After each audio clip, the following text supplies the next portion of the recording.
Hello my friend, आप सभी को अपने चैनल एग्जाम थ्योरी में स्वागत है। आप लोग कैसे हैं? अच्छे हैं, मस्त है, ज़बरदस्त है।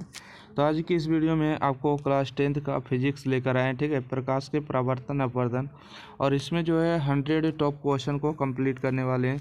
तो वीडियो को शुरू से अंत बने रहिएगा। वो आगामी बोर्ड परीक्षा के लिए महत्वपूर्ण जो है वस्तुनिष्ठ प्रश्न और उनके उत्तर भी रहने वाले हैं। तो आइए बिल्कुल बिना देरी किए हुए स्टार्ट कर दें। इससे पहले बता दें कि क्लास को अभी तक चैनल को सब्सक्राइब नहीं किए, सब्सक्राइब करिएगा और वीडियो को एक बार अपने दोस्त के पास शेयर करिएगा और कमेंट बॉक्स में ज़रूर बताना है, ठीक है, वीडियो कैसा लगा है और किस टॉपिक का वीडियो आपको चाहिए। क्वेश्चन 1 है कि समतल दर्पण की फोकस दूरी होती, देखिए 2021 में पूछा गया था। समतल दर्पण की फोकस दूरी अनंत होती, ध्यान रखिएगा। क्वेश्चन 2 है कि गोलीय दर्पण के परावर्तक पृष्ठ की वृत्ताकार सीमा रेखा का व्यास कहलाता है। तो गोलीय दर्पण का द्वारा कहलाता है, ठीक है। गोलीय दर्पण के परावर्तक पृष्ठ की वृत्ताकार सीमा रेखा का व्यास क्या कहलाता है? गोलीय दर्पण का द्वारा कहलाता है। अगला प्रश्न है कि उत्तल लेंस के सामने वस्तु कहाँ रखने पर प्रतिबिंब जो है वस्तु के आकार का बनेगा? तो वस्तु के आकार पर जो है 2f रखने पर, ठीक है। अगला है लेंस की शक्ति की इकाई क्या होती है? लेंस की शक्ति की इकाई जो होती है डायप्टर होती है, राइट आंसर होगा। किस लेंस को अभिसारी लेंस कहते हैं? देख सकते हैं कि आपके जो बोर्ड एग्जाम है 2020, 22, 23, 24 में पूछा गया लगातार। 22 के बाद 23, 23 के बाद 24, तो आपको 25 में भी पूछ सकता है, ध्यान रखिएगा बात को। अगला प्रश्न है कि किस लेंस को अभिसारी लेंस कहते हैं? तो किस लेंस को अभिसारी लेंस कहते हैं? उत्तल लेंस को अभिसारी लेंस कहते हैं और अवतल लेंस को अपसारी लेंस कहते हैं। उत्तल दर्पण का उपयोग होता है, देखिए उत्तल दर्पण का उपयोग जो है वाहन के साइड मिरर के रूप में होता है, ध्यान रखिएगा, ठीक है। उत्तल दर्पण का उपयोग क्या होता है? वाहन के साइड मिरर के रूप में होता है। अगला है कि किसी उत्तल लेंस द्वारा वस्तु का आभासी एवं आवर्धित प्रतिबिंब बनाने के हेतु वस्तु की स्थिति कहाँ होनी चाहिए? तो इसका जो एफ तथा प्रकाशीय केंद्र ओ के बीच होना चाहिए ताकि वस्तु का जो आभासी एवं आवर्धित प्रतिबिंब बन सके। अगला है दर्पण का सूत्र क्या होता है? दर्पण का सूत्र प्लस होता है 1/v प्लस 1/u बराबर 1/f होता है, ठीक है। अगर आपसे पूछ दिया जाए लेंस वाला तो लेंस वाला में ही प्लस की जगह माइनस लगा दीजिएगा। अगला है लेंस का सूत्र है, ठीक है। तो लेंस का सूत्र 1/v बटा 1/u बराबर 1/f हो जाएगा, राइट। अगला है कि एक पारदर्शी गोलीय कागज की बाहरी त्रिज्या 20 सेंटीमीटर है तथा भीतरी त्रिज्या 19.8 सेंटीमीटर है। त्रिज्या आपतित प्रकाश के लिए कैसा व्यवहार करेगा? तो अवतल लेंस की भांति व्यवहार करेगा, ठीक है। करीबन दोनों का त्रिज्या सेम है ना।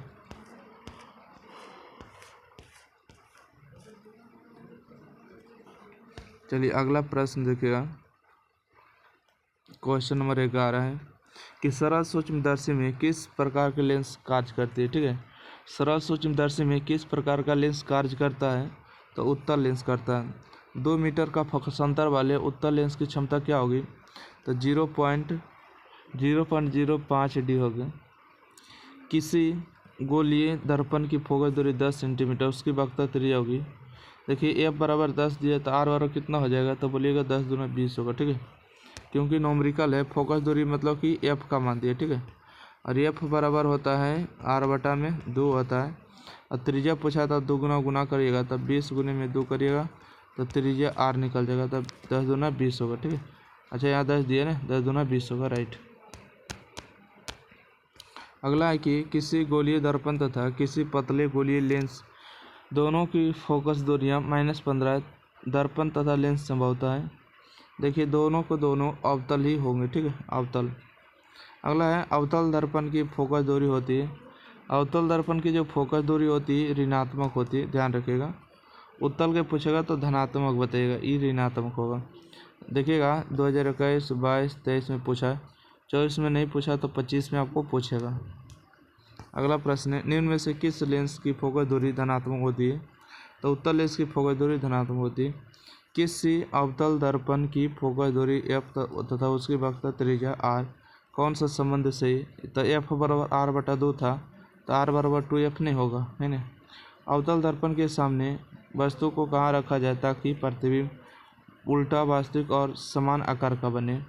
तो वक्रता केंद्र पर रखा जाए, ठीक है। कहाँ रखा जाए? तो वक्रता केंद्र पर रखा जाए। अगला प्रश्न है उत्तल दर्पण में प्रतिबिंब बनता है। उत्तल दर्पण में प्रतिबिंब जो बनता है आभासी बनता है ना। अगला प्रश्न है प्रकाशिक माध्यम कितने प्रकार के होते हैं। प्रकाशिक माध्यम 2 प्रकार के होते हैं। अवतल दर्पण में प्रतिबिंब किस प्रकार की बनती है। तो अवतल दर्पण में प्रतिबिंब जो है वास्तविक और काल्पनिक दोनों प्रकार की बनती है। देखिएगा ये आपके बोर्ड मॉडल पेपर में पूछा गया, ठीक है। BM का मतलब होता है बोर्ड मॉडल पेपर, जो उसके बाद 2024 के फाइनल में भी पूछ दिया गया, ध्यान रखिएगा। एक अवतल दर्पण की वक्रता त्रिज्या 40 सेंटीमीटर है, उसकी फोकस दूरी क्या होगी। तो देखिए वक्रता त्रिज्या दिया है तो फोकस दूरी पूछा है, तो F बराबर R/2 होगा, तो त्रिज्या आधा हो जाएगा नहीं फोकस दूरी के। अवतल दर्पण के सामने वस्तु को कहाँ रखने पर प्रतिबिंब समान साइज का बनेगा। तो वक्रता केंद्र पर रखने से जो है समान साइज का बनेगा। अगला प्रश्न देखिएगा, किसी अवतल दर्पण की वक्रता त्रिज्या 30 सेंटीमीटर है, उसके नाभ्यंतर का मान होगा। तो वही होगा वक्रता त्रिज्या दिया था, फोकस दूरी का मान क्या होगा 15 सेंटीमीटर, क्योंकि बराबर R/2। जब प्रिज्म से किसी प्रकार की किरण का अपवर्तन होता है तो आपतित किरण एवं निर्गत किरण के बीच बने कोण को क्या कहते हैं। विचलन कोण कहते हैं। निम्नलिखित में जल का अपवर्तनांक कौन सा है। जल का अपवर्तनांक 1.33 होगा, राइट आंसर होगा। अगला है कि क्रांति कोण के लिए अपवर्तन कोण का मान कितना होता है। तो क्रांति कोण के लिए जो है अपवर्तन कोण का मान होता है 90 डिग्री। प्रकाश के पीछे लौटने की प्रक्रिया को कहते हैं। प्रकाश के पीछे लौटने की प्रक्रिया को हम लोग कहते हैं प्रकाश का परावर्तन। अगला है प्रकाश के परावर्तन दूसरे नियम में किसका मान समान होता है, ठीक है। प्रकाश के परावर्तन में दूसरे नियम में किसका मान समान होता है। तो कहिएगा आपतन कोण परावर्तन कोण के बराबर होता है। प्रकाश परावर्तन के कितने नियम हैं। तो बताइएगा 2 नियम है। 2012 फर्स्ट सेकेंड, 2013 15 16 20 21 23। देखिए बार के यहाँ पूछते हैं, इसलिए नहीं कहिएगा कि आपको नहीं पूछे, कोई भी पूछ सकता है, ठीक है। तो आपको सभी को याद रखना है। अगला है कि हजमत मतलब दाढ़ी बनाने में कौन सा दर्पण उपयुक्त हो। दाढ़ी बनाने के लिए अवतल दर्पण का उपयोग करते हैं। कांच की एक समांतर पट्टिका पर श्वेत किरण तिरछी आपतित होती है। निम्नांकित में कौन प्रथम अपवर्तन के साथ घटित होगा। तो विचलन होगा, राइट आंसर। यदि किसी समतल दर्पण के साथ, ठीक है, यदि किसी समतल दर्पण को 4 डिग्री कोण से घुमा दिया जाए तो परावर्तित किरण घूम जाता है, तो 8 डिग्री के साथ घूम जाएगा। किसी समतल दर्पण द्वारा आवर्धन होता है। समतल दर्पण की जो आवर्धन होती है +1 होती है। एक व्यक्ति जिसकी लंबाई 1.5 मीटर है को अपना संपूर्ण प्रतिबिंब देखने के लिए समतल दर्पण की न्यूनतम लंबाई कितनी होनी चाहिए। तो देखिए 0.75 होगा, है ना, राइट। इसका आधा होना चाहिए। अगला है किसी उत्तल लेंस की फोकस दूरी हमेशा होती है। उत्तल लेंस की फोकस दूरी ± दोनों हो जाएगी, राइट। किसी गोलीय दर्पण की वक्रता त्रिज्या 50 सेंटीमीटर है, उसकी फोकस दूरी होगी, उसकी फोकस दूरी 25 होगा, ठीक है। फोकस दूरी जो है वक्रता त्रिज्या की आधी होती है। चलिए 37 के बाद अगला नंबर देखिएगा, निम्न में से कौन सा पदार्थ लेंस बनाने के लिए उपयुक्त नहीं किया जाता, ठीक है। निम्न में से कौन सा पदार्थ लेंस बनाने के लिए उपयुक्त नहीं किया जाता। तब मिट्टी को नहीं किया जाता। किसी शब्दकोश में पाए गए छोटे अक्षर को पढ़ते समय कौन सा लेंस का आप जो पसंद करेंगे। तो 5 सेंटीमीटर की फोकस दूरी का एक उत्तल लेंस सही जवाब है। अगला प्रश्न है कि आत्मदीप्त वस्तुएं होती है जो प्रकाश स्वयं उत्सर्जित कर सके, जैसे आपको सूर्य हो गया, है ना, चंद्रमा हो गए।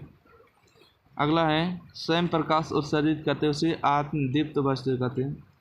किसी बिंदु वस्तु से निकल कर किरणें किसी लेंस से अपवर्तित होकर जिस बिंदु पर मिलते हैं उसे क्या कहते हैं। उसे कहते हैं फोकस। उत्तल दर्पण द्वारा बना प्रतिबिंब होता है। उत्तल दर्पण द्वारा बना प्रतिबिंब सीधा और बस छोटा होता है, ठीक है। सीधा और क्या होता है, वस्तु से छोटा होता है। अगला है कि एक अवतल दर्पण के प्रधान अक्ष पर चलती चींटी का प्रतिबिंब सीधा बढ़ता जा रहा है। चींटी की गति होगी, अभी पढ़े थे, फोकस के ध्रुव की ओर, ठीक है, फोकस से ध्रुव की ओर जा रहा है। गोलीय दर्पण में फोकसांतर एवं वक्रता त्रिज्या के बीच संबंध होता है। तो R बराबर 2F होता है, या तो F बराबर R/2, ठीक है। F बराबर R/2 होगा, ये गलत है। चलिए अगला प्रश्न देखिएगा। अगला प्रश्न है कि किसी दर्पण में वस्तु का बड़ा प्रतिबिंब बनता है, ठीक है। किस दर्पण से वस्तु का बड़ा प्रतिबिंब बनता है? तो अवतल में बनता है बड़ा प्रतिबिंब। दर्पण पूछेगा तो अवतल होगा, ठीक है। किसी बिंब का अवतल दर्पण द्वारा बना प्रतिबिंब आभासी, सीधा तथा वस्तु से बड़ा पा गया। बिंब के मतलब होता है वस्तु, ठीक है। वस्तु से बड़ा पा गया। वस्तु की स्थिति कहाँ होनी चाहिए? तो वस्तु की स्थिति जो है दर्पण के ध्रुव तथा मुख्य फोकस के बीच होना चाहिए। एग्जाम 2024 में पूछा गया है।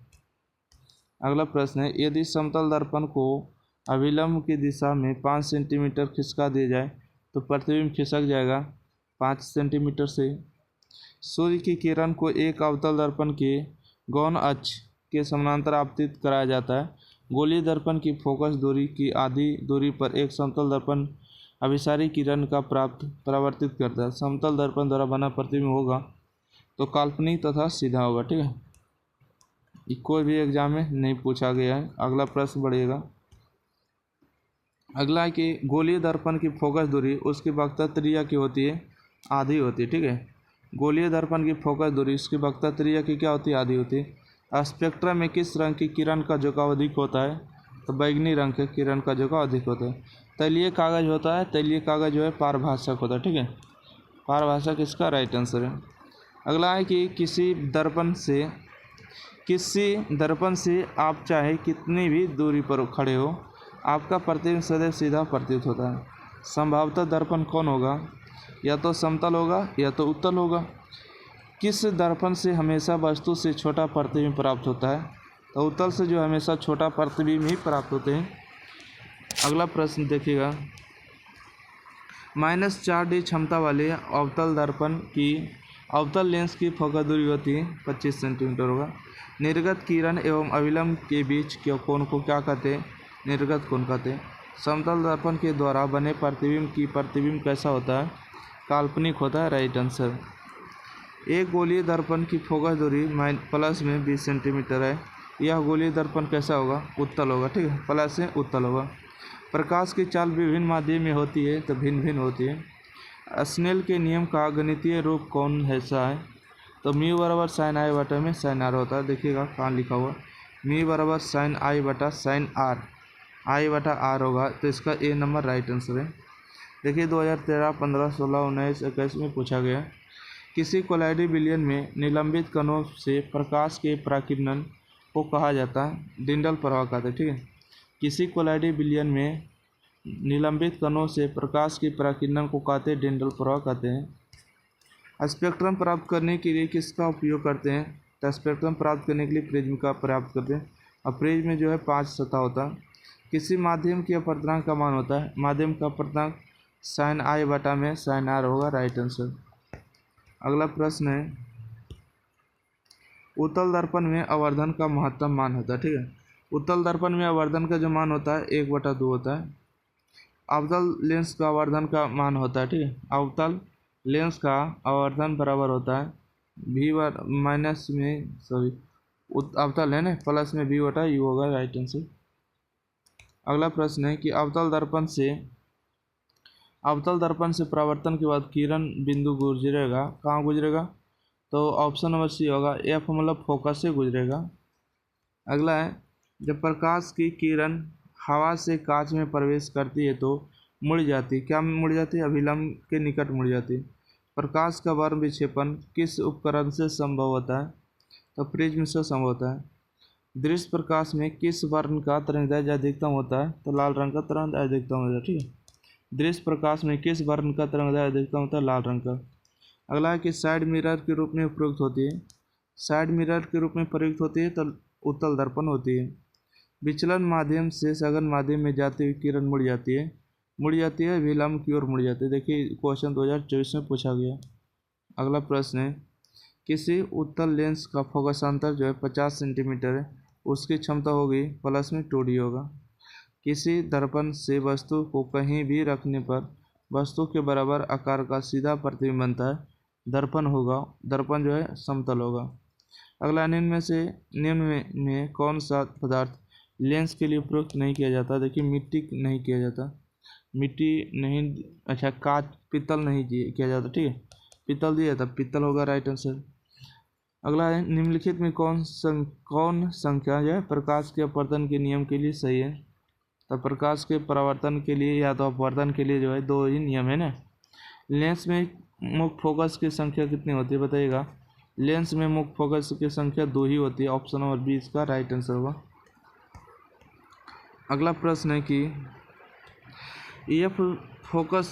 एफ सेंटीमीटर दूरी वाले एक अवतल दर्पण के सामने 2f सेंटीमीटर की दूरी पर एक बीम रखने से दर्पण द्वारा बना प्रतिबिंब बनेगा। तो अवतल दर्पण के वक्रता केंद्र पर, ठीक है, अवतल दर्पण के वक्रता केंद्र पर। अगला कि निर्देशांक चिन्ह परिपाटी के अनुसार अवतल दर्पण तथा उत्तल दर्पण की फोकस दूरी क्रमशः होती है, ऋणात्मक और धनात्मक होती है। जब किसी बीम को अवतल दर्पण के वक्रता केंद्र पर तथा मुख्य फोकस के बीच रखा जाता है, दर्पण द्वारा बना प्रतिबिंब होता है वास्तविक, उल्टा तथा वस्तु से बड़ा होता है। आँख नाक गला के चिकित्सक द्वारा उपयोग में लाया जाने वाला दर्पण होता है अवतल दर्पण होता है ना, अवतल दर्पण होता है। अगला मोटर गाड़ियों में चालक के सामने लगे दर्पण अग्रदीप होते हैं तो उत्तल होते हैं, छोटे प्रतिबिंब देखने के लिए। उत्तल दर्पण द्वारा बना प्रतिबिंब होता है वास्तविक होता है ना, काल्पनिक होता है और वस्तु की अपेक्षा क्या होता है, सीधा होता है। सी नंबर राइट आंसर होगा। अगला, जब किसी समतल दर्पण पर अभिसारी प्रकाश किरण पुंज आपतित होता है तो परावर्तन के बाद दर्पण द्वारा बना प्रतिबिंब होता है काल्पनिक तथा दर्पण के आगे होता है। एक उत्तल लेंस होता है, एक उत्तल लेंस जो है किनारों की अपेक्षा बीच में मोटा होता है, ठीक है, किनारों की अपेक्षा बीच में मोटा होता है। अगला, निम्नलिखित में किसी वस्तु का वास्तविक प्रतिबिंब कौन बना सकता है। वस्तु का वास्तविक प्रतिबिंब जो है उत्तल लेंस बना सकता है। किसी बीम का वास्तविक तथा समान साइज का प्रतिबिंब प्राप्त करने के लिए बीम को उत्तल लेंस के सामने कहाँ रखे जाना चाहिए, तो फोकस दूरी की दुगनी दूरी पर, ठीक है, फोकस दूरी के दुगनी दूरी पर रखा जाना चाहिए। अगला प्रश्न है, डिंडल प्रभाव प्रकाश की कौन सी परिघटना को प्रदर्शित करता है, तो प्रकाश का परिकिरण को प्रदर्शित करता है। वायु में प्रकाश की चाल निर्वात की अपेक्षा होती है कम होती है, ठीक है, वायु में प्रकाश की चाल निर्वात की अपेक्षा होती है कम होती है। इनमें से किस लेंस की फोकस दूरी धनात्मक होती है, तो उत्तल लेंस की फोकस दूरी धनात्मक होती है, राइट आंसर। अगला है कि नई कार्तीय चिन्ह परिपाटी के अनुसार दर्पण के सामने रखे गए बीम की बीम दूरी ली जाती है, ऋणात्मक ली जाती है। निम्न में से किस माध्यम में प्रकाश की चाल अधिकतम होती है, तो देखिए निर्वात में प्रकाश की चाल अधिकतम होती है, प्रकाश का चाल न्यूनतम होता है, प्रकाश का चाल न्यूनतम कांच में होता है, राइट आंसर। चलिए अगला है, निम्न में से किस दर्पण की फोकस दूरी जो है धनात्मक होती है, बताइएगा किस दर्पण की फोकस दूरी धनात्मक होती है, तो उत्तल दर्पण। यदि किसी समबाहु त्रिभुज प्रिज्म में निर्गत कोण और विचलन कोण 40 डिग्री 30 डिग्री, तो आपतन कोण कितना होगा, 50 डिग्री होगा। एक उत्तल लेंस की क्षमता 1 डायोप्टर है तो उस लेंस की फोकस दूरी भी तो 100 सेंटीमीटर होगा, ठीक है, या तो 1 मीटर भी कह सकते थे। कहते हैं उत्तल लेंस द्वारा आवर्धित काल्पनिक प्रतिबिंब बनता है जब वस्तु फोकस और लेंस के बीच रहती है, ठीक है। उत्तल लेंस द्वारा आवर्धित काल्पनिक प्रतिबिंब तब बनता है जब वस्तु रहती है फोकस और लेंस के बीच रहती है। पानी में डूबे एक उत्तल लेंस की फोकस दूरी हवा में इसकी फोकस दूरी की अपेक्षा क्या होती है, अपरिवर्तित रहती है, राइट आंसर होगा। कहते हैं तालाब का जल कम गहरा दिखाई देने का कारण होता है, ठीक है, तालाब का जल कम गहरा दिखाई देने का कारण होता है अपवर्तन होता है। फोटोग्राफी कैमरा का भी दृश्यक होता है, तो फोटोग्राफी कैमरा का जो अभिदृश्यक होता है उत्तल लेंस का होता है। एक प्रिज्म कितनी सतहों से घिरा होता है, एक प्रिज्म जो है 5 सतहों से घिरा होता है। अगला प्रश्न, किसी साधन माध्यम से विरल माध्यम में गमन करने पर आपतन कोण और अपवर्तन कोण में क्या समानता है, आपतन कोण अपवर्तन कोण के बराबर होता है। तो इस तरह से जो है आपको देख सकते हैं कि 100 क्वेश्चन कंप्लीट किए और जो भी आपको पूछा गया था देखिए 2024 में वो भी आपको सम्मिलित है, तो देख सकते हैं, ठीक है, 2024 वाला भी प्रश्न आपको अपडेट किया गया है। तो बिल्कुल निश्चित रहिए, आपको एग्जाम प्री के चैनल पर आपको सारे विषय के ऑब्जेक्टिव मिलेंगे, सब्जेक्टिव मिलेंगे। तो एग्जाम प्री चैनल को सब्सक्राइब करिए, कमेंट बॉक्स में ज़रूर बताइएगा कि आपको कौन सा टॉपिक से चाहिए। अगर व्हाट्सएप ग्रुप से जुड़ना चाहते हैं तो देखिए 90 65 71 94, ठीक है 39, इस नंबर पर आप कांटेक्ट करिए, आपको व्हाट्सएप ग्रुप पर जोड़ दिया जाए। ठीक है, थैंक यू, धन्यवाद।